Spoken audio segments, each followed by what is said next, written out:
Bueno, señores, buenas, a saludarlo a Juan y decirles esto, que estamos tocando con esta charla que vamos a tener con Juan José Sebrelli, tal vez el punto más alto o uno de los puntos más altos del programa en su historia, porque hace años que yo tenía ganas de tenerlo aquí y charlar a Juan, primero porque tengo una profundísima admiración por él, es sin ninguna duda, es difícil decir él. Vamos a decir, vamos a contarlo entre los, pero muy pocos, entre los más grandes pensadores que tiene la historia argentina, sin ninguna duda. Está de más presentarlo, ya intentamos una pequeña presentación de Juan, ya lo saben. Básicamente es un intelectual y con el cual se puede hablar absolutamente de cualquier cosa. Podemos abordar temas sociológicos, temas políticos, temas religiosos. Lo dice su último ensayo, es un libro altamente recomendable, Dios en el laberinto. Aquí hay de todo, aquí hay cuestionamientos al dogma, a la creencia, aquí se habla de curas villeros, del terror islámico, pero entre las tantas cosas que tiene también, y se los recomiendo, le empiezo a charlar con Juan. Juan escribió este libro hace un tiempo, que es un ensayo contra los mitos argentinos, en realidad contra algunos de los grandes mitos argentinos, Maradona, el Che, Evita y Gardel. Este otro libro, este otro ensayo, que es El malestar de la política, bueno, acá también hay de todo. Acá se habla mucho de populismo, se habla de peronismo, hay una historia o un repaso de la historia política a través de la humanidad. Y este otro que está hiper subrayado, que son cuadernos, pequeñas anotaciones al momento. O sea, Sebrelli fue escribiendo y anotando cosas que le aparecían en el instante, podía aparecerles un pensamiento para ensayar una pequeña anotación desde cuando estaba en un subte o cuando estaba en un bus o en un bar, y acá aparecen cosas como de pronto la amistad o de, no sé, yo aquí subrayé cuando él se refiere al término oligarquía sobre la calle Florida. Realmente, perdón la presentación, me tomó un poquito más, pero es un orgullo, un lujo tener a Juan. Juan, ¿cómo estás? ¿Qué Gracias por tal? ¿Qué venir. tal? ¿Todo bien? Gracias. Un Gracias por placer tenerte. invitarme. Bueno, vamos a arrancar por esto, porque tengo muchas cosas que saqué de tus libros. A mí me gusta que te entrevisten, que la obra entreviste al autor, más que el periodista. Pues es que en tu libro, voy a arrancar por algunas cosas generales. Vos escribís en uno de tus ensayos que el gran enigma de la Argentina es la sociedad, la propia sociedad, más que el actor político, la sociedad. ¿Vos creés que es eso, que es un enigma la sociedad argentina?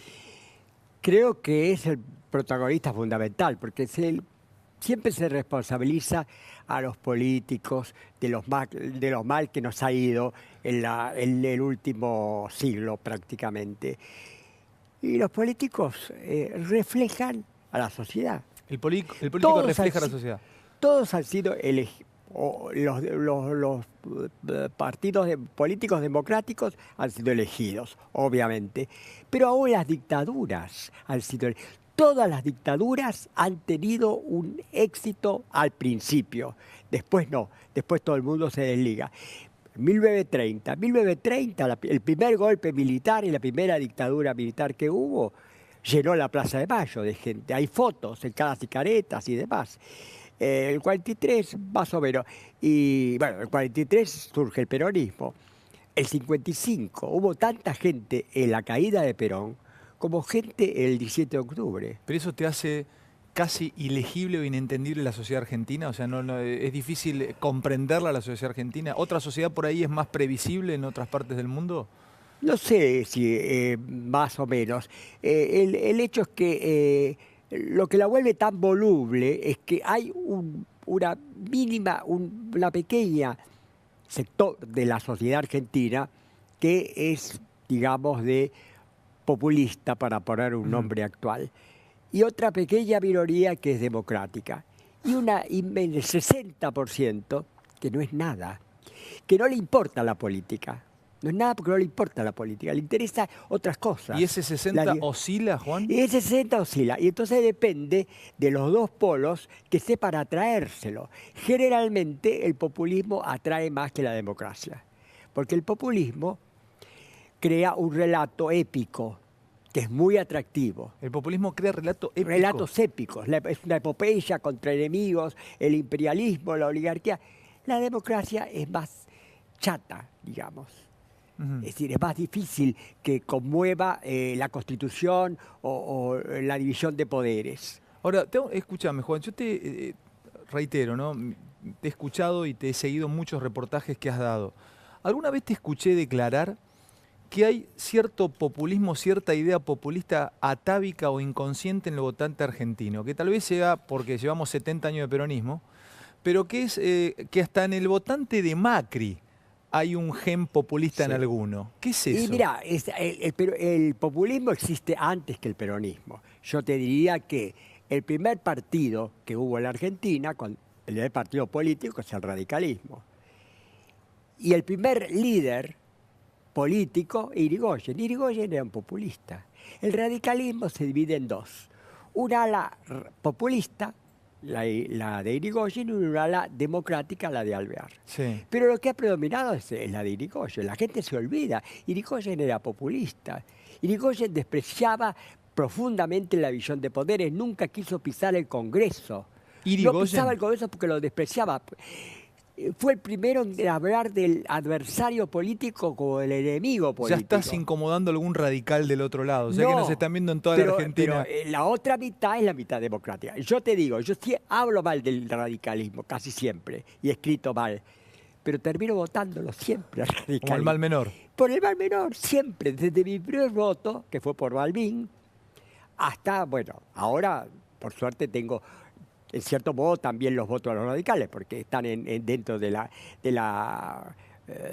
PRO. Pero el término populismo, a ver, ¿qué debo hacer o cómo debo interpretarlo? ¿Está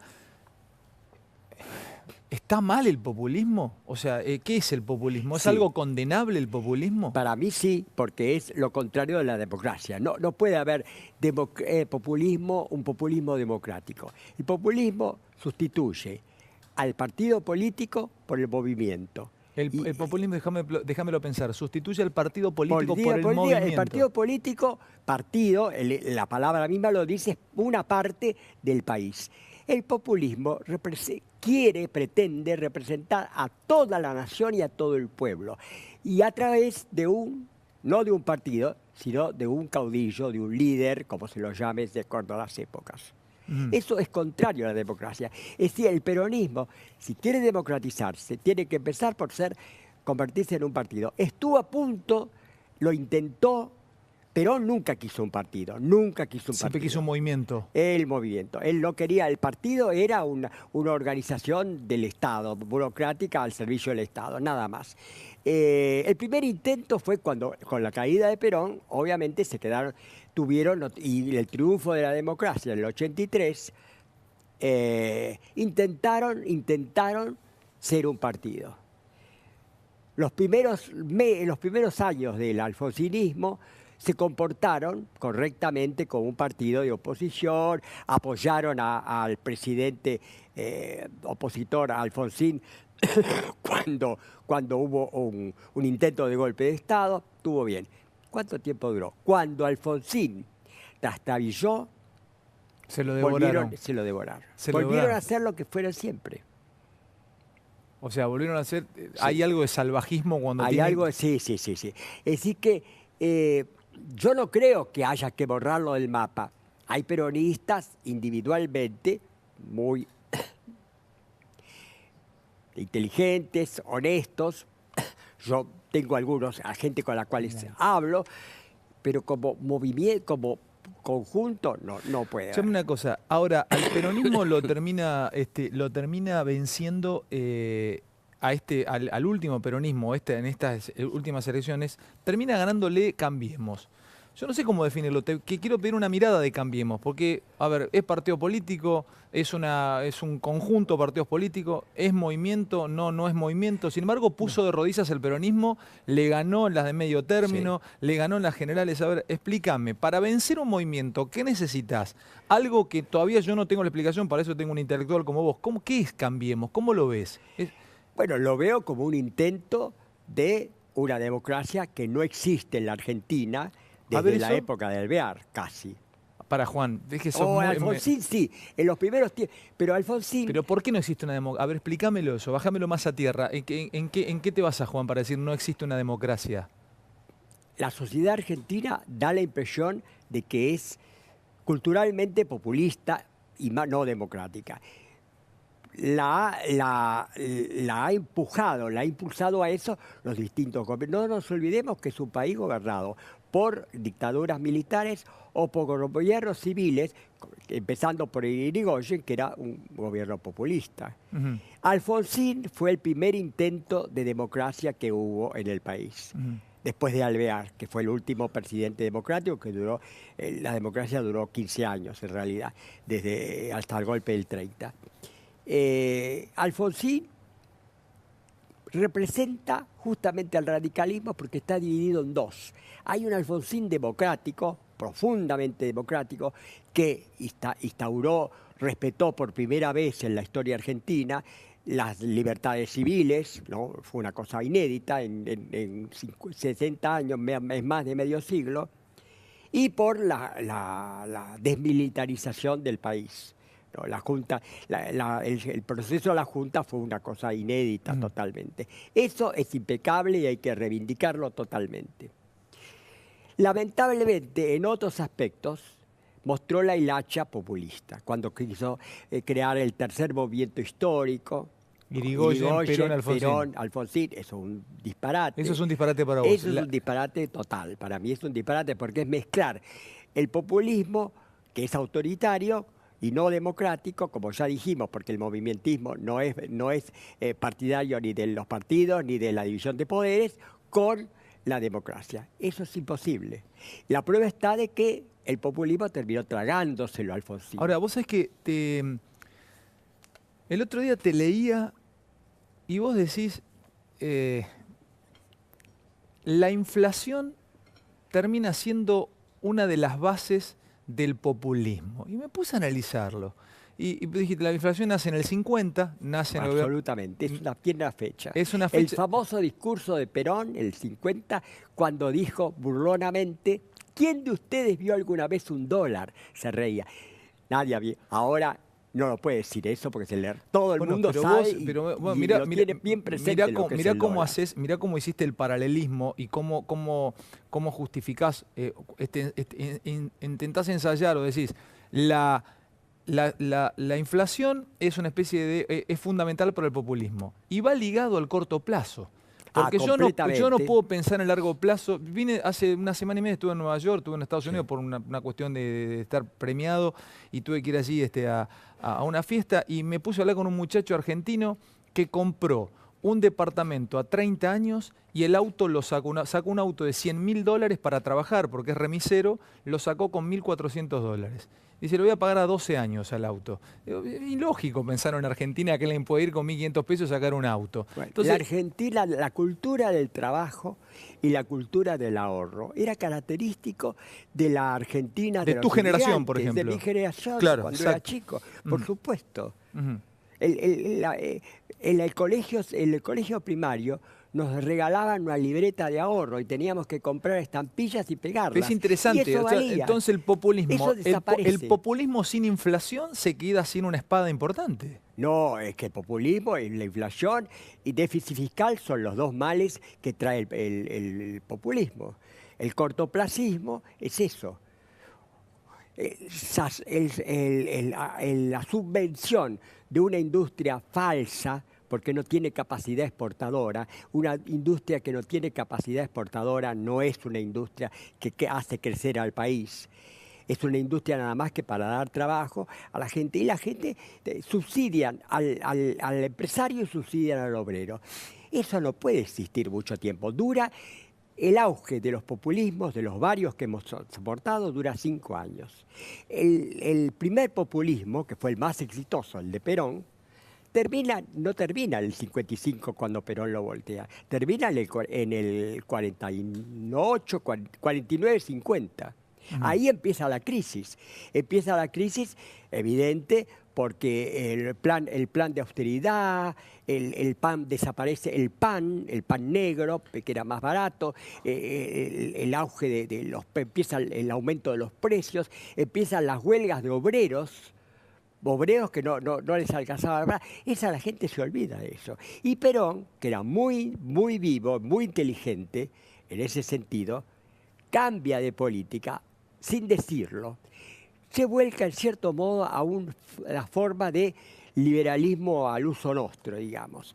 Se vuelca a Estados Unidos.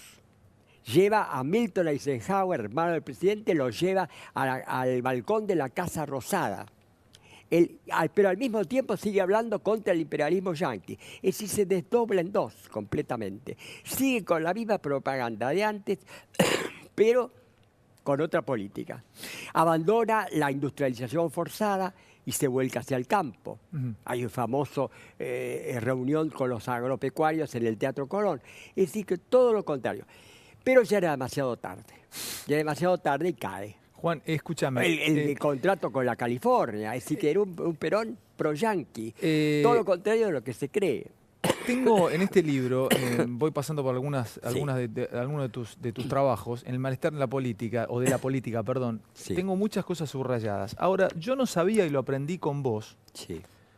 Mira, lo noté. Primero haces un repaso del intelectual en la historia de la humanidad. Sí. O sea, pasás desde Catalina, pasás Federico de Prusia, pasás por todos, ¿no? Pero acá me encuentro con que el idiota útil es una creación de la izquierda, o sea, es una creación de Lenin. O sea, le llamaban... De Stalin, ¿no? A ver, de Stalin, no de Lenin. Sí, contame el idiota útil. Yo no sabía que había nacido ahí. ¿A qué le llamaban idiota útil los stalinistas? A gente que no era comunista, militante, que era burguesa, sí, pero que creían en que Rusia era el porvenir y que era una cosa próspera. Entonces los usaban. Idiotas útiles hoy serían, por ejemplo, todos los intelectuales de izquierda que creyeron que el kirchnerismo era la revolución. Bueno, y que todavía algunos lo siguen creyendo. Por eso te preguntaba. Esos son idiotas útiles. O sea, un grupo de intelectuales, no sé, Carta Abierta. ¿Qué postura tuviste vos con Carta Abierta, con los intelectuales de Carta Abierta? Contraria totalmente. Contrariamente, sí, contrariamente. O sea, Stalin los hubiese llamado idiotas útiles. Sí. Además, no nos olvidemos que muy buena parte de los excomunistas disuelto el partido estuvieron en el kirchnerismo, incluso en cargos públicos, diputados y demás. Prácticamente uno de los factotum de la política de Cristina fue Zanini, que era maoísta. ¿Y qué significa eso? Explícamelo. Significa que el comunismo no era comunismo ni nada que se le pareciera. Ya con la muerte de Lenin se termina todo intento. Es una forma de autoritarismo, de dictadura autoritaria, nacionalista, panrusa y nada más. Entonces no les molesta para nada a los comunistas aguantarse el autoritarismo de Cristina y todo eso. Ya lo habían vivido cuando eran comunistas. Aparte de el mito, el relato del populismo de izquierda, pseudo izquierda de Cristina, que convenía perfectamente a las ideas de estos excomunistas. Bueno, ahí salto, porque mirá, voy de el malestar de la política, otra vez a Dios en el laberinto, y surge una pregunta ligada a Cristina. Hay casi, no sé si vos usás o te metés en redes sociales. El que cree en el kirchnerismo, ese 20 y pico, 30% de lo que creas o lo que esté que siga a Cristina, tiene ideas casi religiosas, algunos dicen sectarias. Entonces, Pero el populismo es una forma de religión política. A ver eso. Y claro, porque es una fe. Hoy hay una nueva palabra, es el relato, se decía el relato, que es algo que no tiene nada que ver con los hechos, con la realidad. Hoy se llama la posverdad, se dice la nueva palabra, terminología filosófica, la posverdad. La posverdad es un relato que prescinde por completo de los hechos y de la realidad y que arrastra a multitudes. La posverdad, último ejemplo muy cercano de posverdad, que tuvo un corto alcance, porque después los hechos se impusieron, es el caso de Maldonado, por ejemplo. El caso de que Maldonado había sido mandado matar por Macri. Todo eso es una posverdad. Y muchísima gente lo creyó. Muchísima gente que lo que No, hay Patricia gente que aún lo Bullrich, cree hoy. Hay gente que aún lo cree hoy. Sí, sí. Y hoy se confirmó, hoy el juez te contó lo que ya sabrás, sí, que justamente fue una muerte por ahogo, por inmersión y por hipotermia, exactamente. Por hipotermia. Pero la posverdad no le interesa la realidad. La realidad es ¿A la esa. posverdad no le interesa la realidad? Pero ¿cómo hago a creer, Juan? Porque, a ver... La fe, y bueno, ¿y cómo cree? ¿Cómo hay gente que cree, bueno, el tres dioses en uno? Y hay cantidad de cosas que son inexplicables y que la gente justamente cree. Dios en el laberinto, vos haces una crítica o hablás de la infalibilidad papal, por ejemplo. Sí. Bueno, hay algo de el que siga a Cristina, el pibe de la Cámpora, que la va a ver, cree en la infalibilidad cristinista. Absolutamente, sí, absolutamente. Pero eso entonces hay algo en el líder que logra generar eso, Juan, porque... Y el liderazgo carismático logra seducir a la gente que está predispuesta a ello. El ser humano prefiere... Pero cuando pensamos que no Cristina, Hitler arrastró, y no a gente ignorante, a los campesinos, no, arrastró a profesores de filosofía famosos, a hombres de ciencia como Heisenberg, que tiene el premio Nobel de física. Bueno, pero lo que pasa, Juan, es que también a ver, cuando estamos hablando de quién convence Cristina, convence a muchos pibes o convence a mucha gente de una intelectualidad formada y probada, universitario, sí. Pibes que están en la carrera, no sé, sociología, sí. Filosofía, lo que vos quieras. Todo. Y sin embargo, tienen una fe religiosa en sí. su líder y continúan allí. No tiene nada que ver con las clases sociales. A ver. Y en cambio, ya vemos como el PRO ganó en barrios pobres. ¿Y eso qué? Que no son, el populismo no es de izquierda ni de derecha, no es el pueblo ni la oligarquía, es una cosa ambigua y ambivalente. Yo hoy pensaba, y mientras te leía también, el ser humano prefiere lo establecido ante la libertad, o sea, prefiere lo establecido y lo que ya está conformado antes que ser libre. Y eso te da tranquilidad, te da paz. La libertad es al mismo tiempo riesgo, peligro. ¿No? El miedo a la libertad, el famoso libro de Erich Fromm muestra eso. Cómo la libertad, la elección te crea angustia. ¿Qué elegís? ¿Elegiste bien? ¿Cuáles son las consecuencias?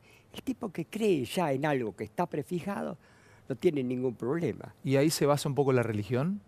Ahí se basa la religión y se basan las políticas populistas. La Iglesia argentina siempre se la discutió si era de derecha, y ahí después, primero después llegó a la Iglesia. Los términos derecha e izquierda.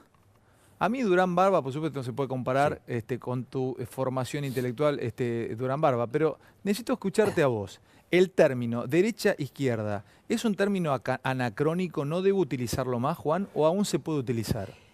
No, se puede utilizar como adjetivo, no como sustantivo, en ese sentido. No hay un partido de izquierda como hubo hasta el fin de la Segunda Guerra Mundial, que había un comunismo y había un socialismo que era socialismo. Los partidos socialistas hoy existen, pero son partidos liberales prácticamente, en Europa y acá. En Europa son partidos liberales. En Argentina, el Partido Socialista es un partido populista de izquierda. Sí, no hay. Sí se puede hablar como adjetivo, es decir, yo puedo decir, tal actitud está a la izquierda o no. Por ejemplo, si soy partidario del aborto, estoy con la izquierda. Si soy partidario de la enseñanza laica, es una propuesta de izquierda. Y decirle, y cuando dicen Macri es de derecha, o sea, lo usan como adjetivo. Yo personalmente he votado a Macri y cuando me preguntan cómo me defino, yo diría, soy un liberal de izquierda. Ahí izquierda está utilizada como adjetivo, pero no como sustantivo. Soy liberal. Y después que lo dije yo, se la oí decir a Lilita Carrió y se lo oí decir a Patricia Burley. Cuando le preguntaron, somos liberales de izquierda. Yo creo eso. ¿Pero eso es una contradicción, ser liberal No de es izquierda? una A contradicción. ver por qué, Juan. Porque no es contradicción, porque tenemos entre la tradición liberal, hay gente como Stuart Mill, que se podría decir que era un hombre de izquierda porque estaba a favor en aquella época del voto femenino. Bueno, hoy ya es una antigüedad, ya, pero en aquella época estaba a favor del divorcio, de una cantidad de cosas. Es decir, que hay liberales conservadores y liberales progresistas, digamos, si lo queremos decir de izquierda. En la Argentina, lamentablemente, durante el siglo XX, el liberalismo fue conservador. Yo no tengo nada que ver con Alzogaray, por ejemplo, nada que ver, que apoyó a las dictaduras militares y demás. Y sí, en cambio, con Macri parecería ser una alternativa nueva al liberalismo, un liberalismo democrático. Y por eso yo lo llamo liberalismo de izquierda, digamos, en comparación con el liberalismo clásico que existió hasta hace poco tiempo, que era un liberalismo de derecha, abiertamente.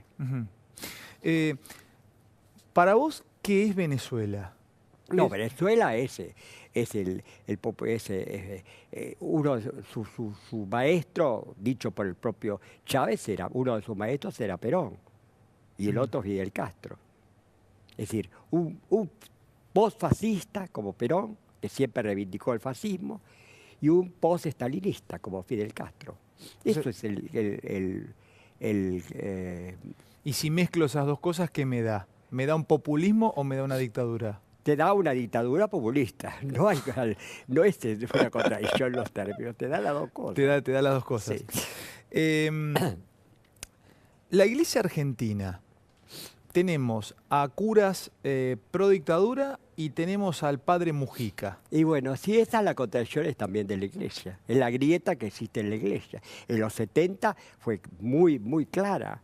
Es decir, estaban los que mataban a los que estaban apoyando a los que mataban a los guerrilleros y los que estaban al lado de los guerrilleros.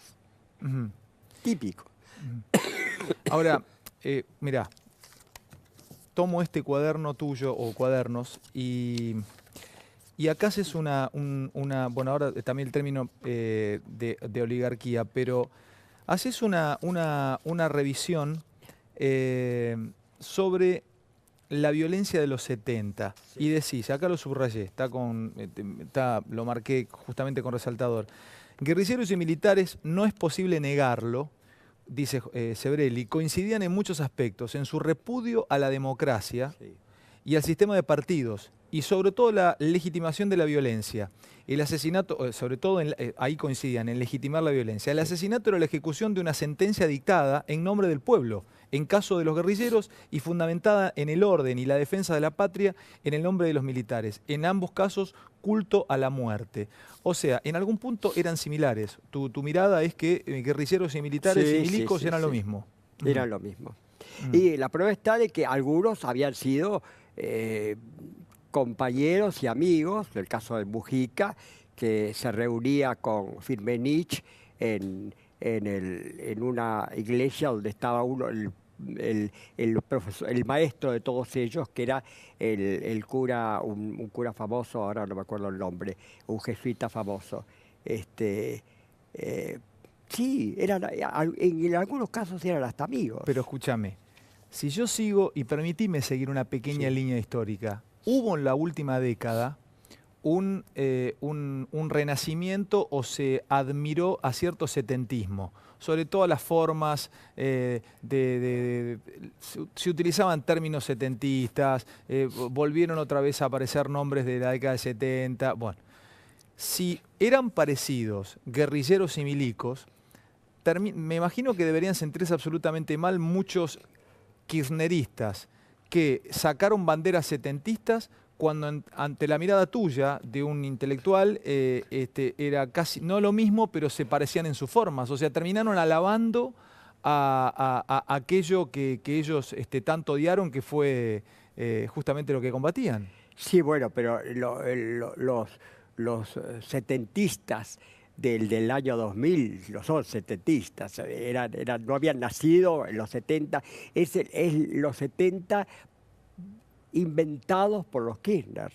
Los Kirchner inventan... Un relato setentista también. Claro, porque como el gobierno que cae, que era el último gobierno, era el menemista, el de Menem, sí, que había sido liberal, entonces había que hacer todo lo contrario del menemismo o de la dictadura. Entonces fue pensado, o sea, Sí, yo creo, a ellos no les importaba nada, ellos fueron, cuando estaban en Santa Cruz, eran menemistas, estaban con Cavallo, estaban con todo, es un invento total. Eso lo inventaron los derechos humanos, nunca les importó, nunca jamás en la vida como abogados defendieron a un preso político. Eso ya se sabe, es así. Inventa, de golpe y porrazo, ellos suben al gobierno, Néstor, y no tienen base, porque suben con el 20% de los votos. Tienen que crearse una base. Entonces, con gran tino, con gran olfato político, dicen, bueno, si los que cayeron eran de derecha, nosotros tenemos que inventarnos de izquierda. Y lo lograron. En eso fue brillante. El relato, la posverdad. Ah, mira vos, echaron Claro. mano a la posverdad para construir una base de apoyo político. Totalmente. Engancharon a todo, cosas que no les interesaba, los derechos, la cuestión gay, por ejemplo, jamás el peronismo se vio, al contrario, el peronismo perseguía a los gays. Y de golpe por lado sacan ellos la cuestión, porque era una cuestión moderna y progresista, y porque lo había hecho Fernando González, Felipe González en España, y entonces lo tomaron directamente y lo creyeron. La mayor parte de los gays son kirchneristas, cuando el peronismo fue siempre, más vale, represor. ¿No? Ahora, qué increíble, qué fácil de manipular es muy fácil el pueblo en Argentina. No, en la Argentina y en todas partes. Vuelvo a repetir el ejemplo de Hitler. El país más adelantado del mundo, más avanzado en esa época, con las mejores universidades. Sin embargo, cayeron. Ese es un fenómeno de la condición humana. En otro de tus cuadernos, este es un libro que yo recomiendo, Cuadernos, son pequeñas anotaciones, un libro de ya por el 2010 escribe esto Sebrelli, está hiper anotado porque, fíjense qué maravilla, cuando hablamos de anacronismo en algunos términos, recién le preguntaba yo si es válido utilizar derecha-izquierda o de pronto, bueno, saben que hasta hace poco tiempo se utilizaba todo el tiempo cipayo, vendepatria, bueno, una terminología jaurechiana que sacada de los 40. Después se había olvidado por completo y ahora lo resucitaron ellos. Bueno, Aníbal Fernández había sacado nuevas onceras. Sí. O sea, eso fue incluso más... ¿Eso fue un revival de los 40? De los 40. Sí, en realidad el kirchnerismo mezcla, hace un cóctel, los 40 con los 70. A ver eso. Ah, Sí, son dos peronismos distintos. Los 70 tienen que ver con el de los... Ellos mezclan las dos cosas. Jauretche era antiguerrillero, por ejemplo. Ellos no les importa. Están con Firmenich, están con Jauretche. Es una mezcla. De ahí salió el kirchnerismo. ¿Jauretche era antiguerrillero? Sí. Pero si Jauretche era tomado como una de las banderas de la última década, estaba por todos lados Jauretche. No, yo lo conocí personalmente, no tenía nada que ver con la guerrilla. No. Ni Jauretche, ni Scalabrini Ortiz, eran otra generación, completamente distinta. Y digamos, Evita Montonera, si Evita viviera sería Montonera, es un mito. ¿Cómo? Bueno, lo tenés acá, Comediantes y Mártires. Claro. Dame un segundo, dame un ratito más. La verdadera Evita. Vos decís que es un mito, si Evita viviera no sería Montonera, Juan. Por supuesto. Supuesto. Pero no fue la banderada de los pobres, de los descamisados, de las plazas de los humildes. O sea, no era antisistema, no iba contra Una cosa es estar a favor de los humildes, también la oligarquía tenía la sociedad de beneficencia y iba por los conventillos repartiendo ropa. Ella hacía lo mismo. Iba vestida de Christian Dior, el Salón Luis XVI de lo que ahora es pues fue la legislatura porteña, que era un palacio no sé que era entonces, un ministerio, y recibía una vez a la semana, recibía montones de pobres que pasaban toda la noche para pedirle favores, pero siempre existió eso. El populismo oligárquico, Barceló, un intendente, la gente hacía cola para pedirle cosas. Pero eso no se trata de regalar, se trata de derechos, se trata de leyes, no de lo que el traje de novia o la máquina de coser que te regale Evita. Eso es denigrante para la clase obrera. A Marx le hubiera repugnado una cosa así. ¿A Marx? Por supuesto. Marx era antipopulista. ¿Cómo los corres por izquierda, Juan? ¿Cómo los provocás? Porque Claro, el que te está viendo del otro lado, imagínate un profesor de filosofía de la UBA que te está viendo del otro lado, está pegando cabezazo contra él. Nunca en su vida leyó a Marx. Marx yo lo reivindico totalmente. Si lo leemos a Marx, vemos que era antipopulista por completo, que consideraba de que el socialismo no podía existir sino en sociedades altamente desarrolladas. Y el desarrollo económico lo traía el capitalismo. Es decir, que el capitalismo era necesario para que existiera el socialismo. Eso es Marx. Eso está en Marx. Tengo acá, me quedan 7 minutos finales de esta nota exquisita, esta charla que nos estás regalando, Juan. Dice, decís en este libro, contás una pequeña historia. Dice, pues yo te preguntaba si el término oligarquía, ¿viste? Macri pertenece a la oligarquía más rancia argentina, la sociedad rural. Es hijo de inmigrantes, Macri es hijo de inmigrantes. La oligarquía, los hijos de la oligarquía fueron montoneros. Yo pongo la lista de los montoneros. Le tenían entierros en la Recoleta. Tenían, claro, había dos tandas de... Era un gringo, Macri era un gringo, un italiano recién llegado. A ver, quiero aprovechar... Bueno, salgo un segundito de la política. Arrancás ensayando sobre la amistad y escribís. Para los antiguos la amistad era más importante que el amor, porque suponía relaciones recíprocas de igualdad. ¿Es un concepto vago la amistad hoy? Tengo 3.432 amigos en Facebook. No, esa no es amistad. Bueno, a ver. No, amistad es cara a cara, sí. Hay que tener pocos amigos. Hay que tener pocos amigos. Tiene 1 millón de amigos en Facebook, no tiene nada. La velocidad de la vida de hoy nos fue llevando... Sí, no. Yo soy contrario. Creo, por supuesto, en la tecnología moderna que posibilita unos conocimientos que nunca hubiéramos podido hacer. Pero la comunicación, exclusivamente la gente, la adicción a las redes, me parece un error total. Y ya se está mostrando, ya lo están diciendo, que quita la atención de la gente, de los chicos que están todo el día con las redes, metidos en las redes sociales, y quita la relación cara a cara, que es la verdadera.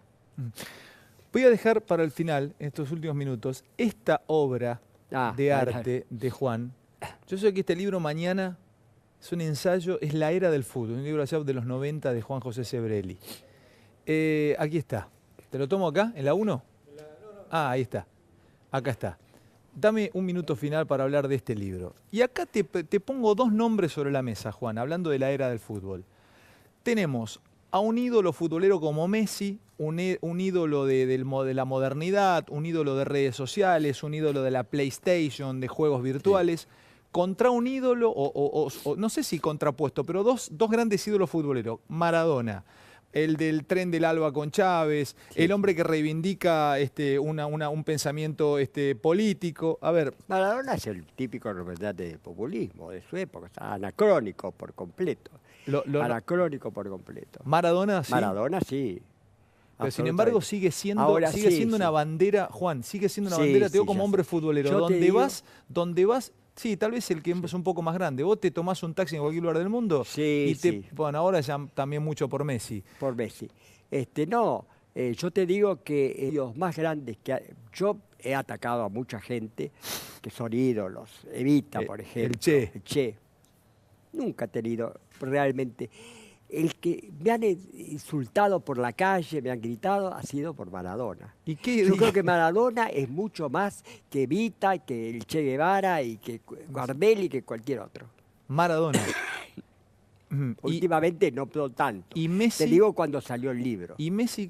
¿Qué referencia me haces a Messi? Y Messi, yo prefiero a Messi porque es un jugador profesional y porque no es un demagogo, no se mete. Ujú. ¿A qué se le llama demagogia? ¿Qué es la demagogia? La demagogia es todo lo que hemos estado hablando en esta mesa, el populismo, el liderazgo carismático, Ujú. la posverdad.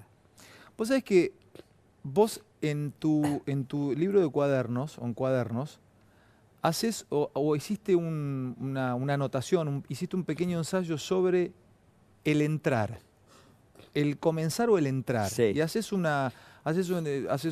una descripción de desde cómo entrar. Bueno, incluso nombrás o citás a Chekhov que dice todo buen libro no debería tener ni comienzo ni final, porque es difícil entrar y salir. Sí, sí, sí. Argentina es un país donde te recuerdan el inicio de por vida y nunca más te podés sacudir el archivo. O sea, Sí. ¿qué va a hablar este? Si este hace 15 años estaba relatando fútbol.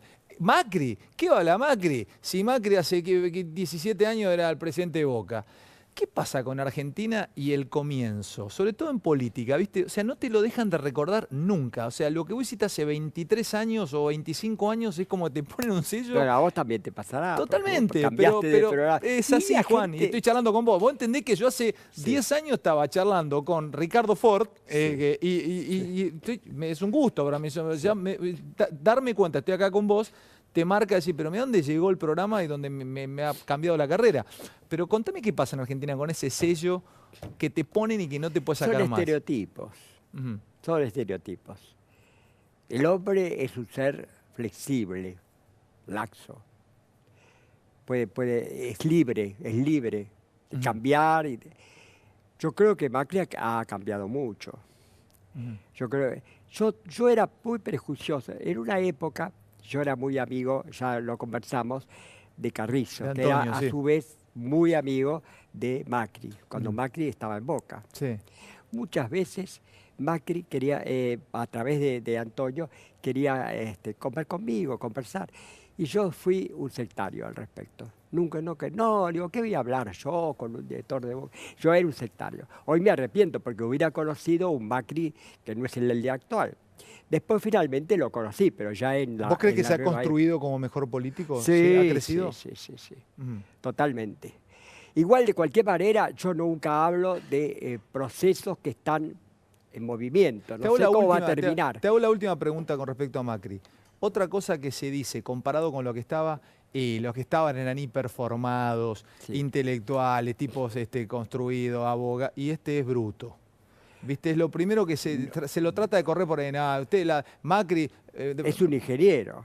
por eso te Entre digo. un ingeniero y un abogado, hay que tener mucho más inteligencia para ser ingeniero que para ser abogado. Ujú, ujú.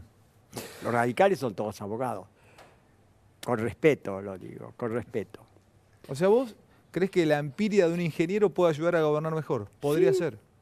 Puede o no, Puede puede o o no, no, puede o no. Ujú. Pero no creo que sea un bruto, se puede decir Pero vos sabés eso. que lo corren por ese lado, el que lo odia, el que no lo Sí, quiere, sí, sí. el K religioso, Macri, gato, bruto, la primera que te tiene. Bueno, siempre se dice la derecha, que eso es otra cosa increíble, ¿no? Que siempre se sostiene, la izquierda es formada intelectualmente y la derecha es precaria intelectualmente. ¿Siempre ha sido así o es una construcción que nos han legado? No, yo no creo. Hay gente de derecha que tenía gran cultura y gente de izquierda que son ignorantes absolutos. Quiero agradecer a mis compañeros del estudio Niceto. Sinceramente se lo digo para que sepa toda Argentina. Todos estos pibes que laburan acá en técnica, en cámaras, en los estudios, en todo, además de mi producción, ¿no? De Jotax, no tienen idea de la calidad humana que tienen estos pibes. Lo único que hacen es solucionarte cosas, porque estamos laburando en equipo acá y muchas veces esto es, o que ocurre un lío allá, ocurre allá. De verdad, quiero agradecerles públicamente, muchachos. Ustedes son una máquina de solucionar. Todo este estudio Niceto, estos pibes que laburan acá son una máquina de solucionar. no una máquina. De verdad, quiero decirlo y quiero que lo sepa Argentina. No saben lo que se labura acá. Esto es otro nivel. Uno se malacostumbra a laburar acá. Pequeño corte y una más para Sebrelli, en esta noche de lujo que tenemos con Juan. Juan, te agradezco enormemente. Es un lujo que hayas venido. Espero que se repita. Ojalá, sí, lo he pasado muy bien. Gracias, Juan. Mi profunda admiración. Muchas gracias, Juan. Un placer. Chao. Sebrelli, el profesor Sebrelli con nosotros. Gracias por habernos acompañado y gracias por darnos la confianza, por poder atender con... Bueno, por supuesto, con mucha calidad de parte de ustedes esta charla, escuchar a Sebrelli en un día donde todo el mundo y casi toda la televisión lamentablemente está ocupándose de un hecho trágico como la desaparición del submarino. Pero también nos permitimos